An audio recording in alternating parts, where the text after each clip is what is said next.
Hello বন্ধুরা, আমি আবার চলে এসেছি এডুকেশন টিউটোরিয়ালে নিয়ে চ্যানেলে। আচ্ছা, আজকে আমি তোমাদের একটু পরীক্ষা নিই। আমি কিছু কোশ্চেন তোমাদের দেবো কারণ থেকে, যেগুলো আমি সংক্ষিপ্ত প্রশ্নে তোমাদের যেগুলো আসে, তোমরা যদি মানে এমসিকিউ করে থাকো, অন্তত ফার্স্ট পার্টটা থেকে আমি দেবো। ফার্স্ট পার্টে যদি এমসিকিউ পড়ে থাকো তারা তোমরা নিশ্চয়ই এর উত্তরগুলো পারবে। আচ্ছা, তোমরা আগে আমি প্রশ্নগুলো বলে দিচ্ছি। প্রশ্নগুলো তোমরা বাড়িতে সলভ করে রাখো। আমি নেক্সট ক্লাসে আমি এর উত্তরগুলো জানাবো। যদি তোমরা যারা পেরেছো এবং পারোনি তাদের দুজনকেই বলছি, তারা উভয়ই আমার কমেন্টসে লিখবে, তবেই আমি বুঝতে পারবো তোমরা আমার চ্যানেলটা ফলো করছো এবং আমার পড়াটা আমি যে পড়াচ্ছি সেটা আমার সার্থক হবে। তাহলে ঠিক আছে, তাহলে আমি এগিয়ে যাই। তাহলে ফার্স্ট প্রশ্ন মন দিয়ে শোনো। কারণের গুণগত লক্ষণ কী? কারণের গুণগত লক্ষণ কী? উত্তরটা চটপট লিখে ফেলো। দ্বিতীয় প্রশ্ন, কারণের পরিমাণগত লক্ষণ কী? কারণের পরিমাণগত লক্ষণ কী? এই প্রত্যেকটা উত্তর তোমরা এমসিকিউতে পেয়ে যাবে। আমি এই কারণেই বলছি, যারা অন্তত ফার্স্ট পার্টটা ভালো করে পড়েছো, আমার কারণে যে এমসিকিউ আমি ফার্স্ট পার্টটা যেটা দিয়েছি সেটা যদি ভালো করে পড়ে থাকো, প্রত্যেকটা উত্তর তোমরা এখান থেকে পেয়ে যাবে। তাহলে দ্বিতীয় কি প্রশ্ন বললাম? কারণের পরিমাণগত লক্ষণ কী? তৃতীয় প্রশ্ন হচ্ছে সাধারণভাবে কারণ কী? তৃতীয় প্রশ্ন কি? কারণ কি?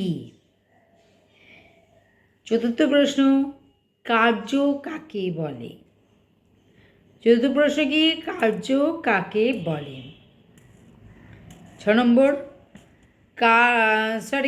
5 নম্বর হবে, তাই তো? কারণ ও কার্যের মধ্যে কোনো আবশ্যিক সম্বন্ধ নেই, একথা কে বলেন? কারণ ও কার্যের মধ্যে কোনো আবশ্যিক সম্বন্ধ নেই, এ কথা কে বলেছেন? পরের প্রশ্ন, মিল কিভাবে কারণের লক্ষণ দিয়েছেন? মিল কিভাবে কারণের লক্ষণ দিয়েছেন? তারপরের প্রশ্ন, কারণ ও কার্যের সম্পর্ক কীরূপ সম্পর্ক? কারণ ও কার্যের সম্পর্ক কীরূপ সম্পর্ক? নেক্সট প্রশ্ন, কারণ ও কার্যের সঙ্গে কিভাবে সংশ্লিষ্ট? কারণ কার্যের সঙ্গে কিভাবে সংশ্লিষ্ট? লাস্ট প্রশ্ন, কারণ সম্পর্কে লৌকিক অভিমত কী? কারণ সম্পর্কে লৌকিক অভিমত কী? আশা করি তোমরা এই প্রত্যেকটা উত্তর তোমরা লিখতে পারবে। তোমরা লেখো, লিখে আমায় কমেন্টসে লেখো। যারা লিখতে পেরেছো তারাও লিখবে, যারা লিখতে পারোনি তারাও আমায় জানাবে যে আমরা পারিনি, বা যারা পেরেছো তারা লিখবে পেরেছো। তাহলে আমি নেক্সট ক্লাসে আমি এই আনসারগুলো প্রত্যেকটা আলোচনা করে দেবো।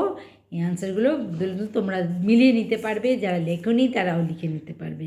ঠিক আছে, তাহলে আমরা আজকে আবার আরেকটা পার্টে এগোই। সেটা হচ্ছে বহু কারণবাদে। আমি বলেছিলাম সেখান থেকেও আমি এমসিকিউ দেবো। ঠিক আছে, সেদিকে আমরা এবার এগিয়ে যাই। বহু কারণবাদী মতে কারণ কি কীরূপ শর্ত বলা যায়? পর্যাপ্ত সত্য। ঠিক আছে, বহু কারণবাদী মতে কারণকে কীরূপ সত্য বলা যায়? পর্যাপ্ত সত্য। বহু কারণবাদের মূল বক্তব্য কী? বহু কারণবাদীর মূল বক্তব্য হচ্ছে ভিন্ন ভিন্ন কারণ থেকে একই কার্য উৎপন্ন হয়। বহু কারণবাদীর মূল বক্তব্যটা কী? বহু কারণবাদীর মূল বক্তব্য হচ্ছে ভিন্ন ভিন্ন কারণ থেকে একই কার্য উৎপন্ন হয়। বহু কারণবাদের প্রবক্তা কে? তর্কবিদ মিল। বহু কারণবাদকে কে সমর্থন করেন? এখানে দেখো 4টে নাম আছে: অ্যারিস্টটল, কান্ট, বেইন, ওয়েটেল। এর হচ্ছে বেইন। বহুকারণবাদকে বাস্তব ক্ষেত্রে একটি সতর্কবাণী রূপে কে উল্লেখ করেছেন? মোলেন উল্লেখ করেছেন। বহুকারণবাদের বিষয়টি কেন ওঠে? কারণ কে বিশেষ অর্থে এবং কার্যকে সার্বিক অর্থে গ্রহণ করলে বহুকারণবাদের বিষয়টি ওঠে। বহুকারণবাদের বিষয়টি কীভাবে অপ্রমাণিত হয়? কারণ ও কার্য উভয়ই বিশেষ অর্থ নিলে বহুকারণবাদের বিষয়টি অপ্রমাণিত হয়।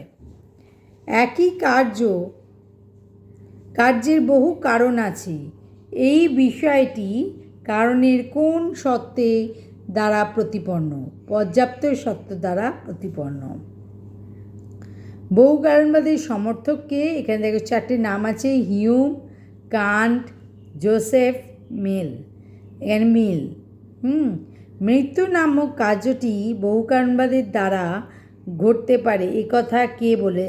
একথা হলো সত্য।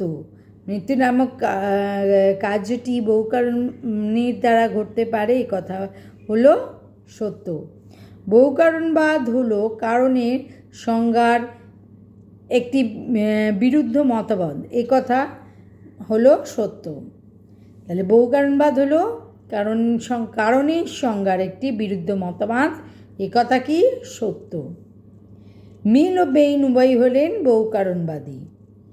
আচ্ছা, আ সিস্টেম অফ লজিক গ্রন্থটির লেখককে? মিল।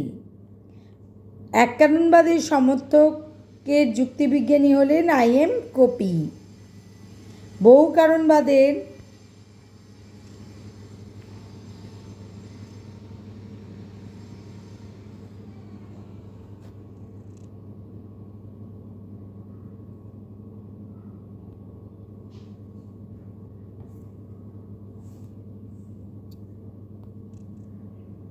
বহুকারণবাদের ভিন্ন ভিন্ন কারণ থাকে, ড্যাশ কাজ উৎপন্ন হয়। বহুকারণবাদের ভিন্ন ভিন্ন কারণ থেকে একই কার্য উৎপন্ন হয়। বহুকারণবাদ বাস্তব ক্ষেত্রে এক ধরনের সতর্কীকরণ, একথা বলেছেন মোলেন।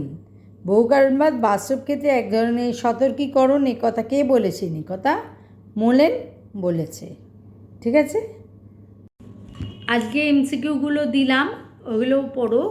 তা আমার MCQ কারণের চ্যাপ্টার থেকে দেওয়া কিন্তু আজ কমপ্লিট হয়ে গেল। আচ্ছা, আমি আজ থেকে কিন্তু শর্ট কোশ্চেনগুলো তোমাদের দিতে শুরু করলাম। আমি কিন্তু এইভাবেই শর্ট কোশ্চেন দেবো, তোমরা নিজেরা লেখো, কারণ আমার যে শর্ট কোশ্চেনগুলো দিয়েছি সবকটাই MCQ, পড়লে অবশ্যই পারবে। আচ্ছা, MCQ ওই কোশ্চেনগুলো তোমরা করো, আমি নেক্সট ক্লাসে শর্ট কোশ্চেনগুলো আলোচনা করে দেবো। ঠিক আছে, তাহলে আজ আমি এখানেই ক্লাস শেষ করলাম।